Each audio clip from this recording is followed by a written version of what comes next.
You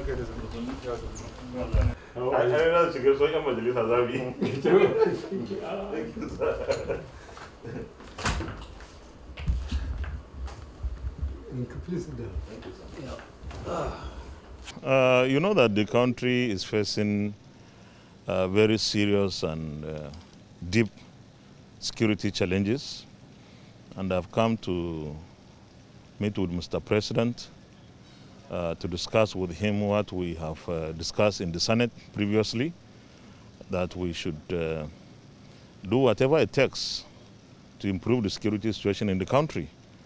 And we believe that the Senate and indeed the National Assembly is positively disposed to receiving even supplementary budget purposely to address the fundamental needs of the security agencies of our country, so that we are able to empower them, enable them to fight the Boko Haram in the northeast, banditry, and other security challenges across the country.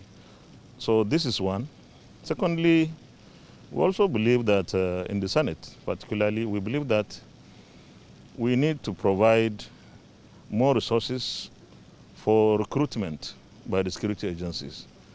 The Army, the Navy, the Air Force, the police, the immigration, the paramilitary generally need to also have more manpower and personnel.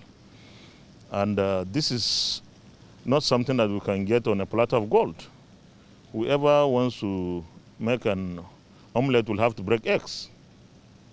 Section 14, subsection 2B of the Constitution of the Federal Republic of Nigeria is very categorical and crystal clear that the purpose of government shall be to provide welfare, security and welfare, to provide for welfare, security and welfare of the people. And therefore, we have no luxury of any option other than to ensure that we address the security challenges more than any other thing.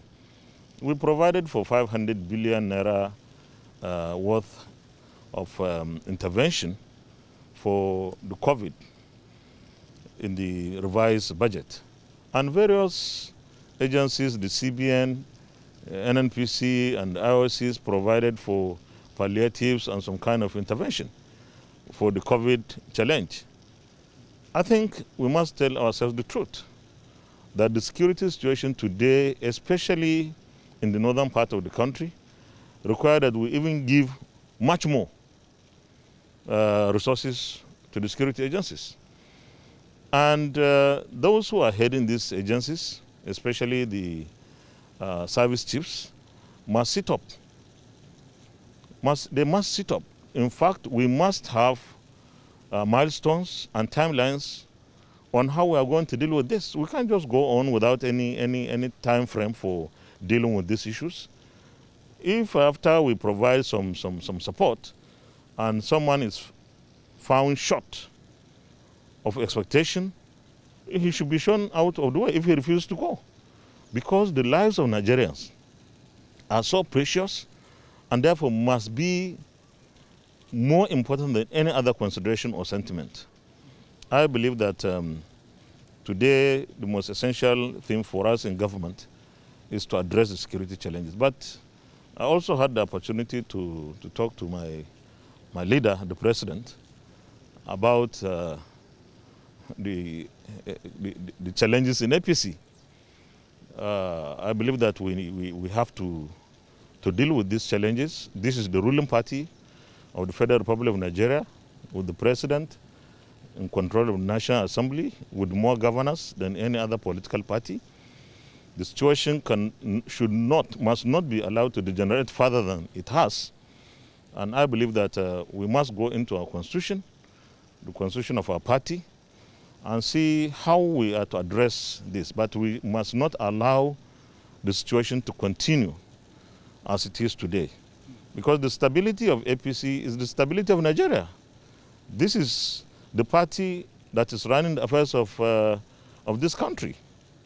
So I believe that we have to sort this out, and that will make our work even better and easier when we have a stable party, because the party is supposed to be part of the apparatus of running government. We are supposed to run or operate or implement or execute the manifesto of the party.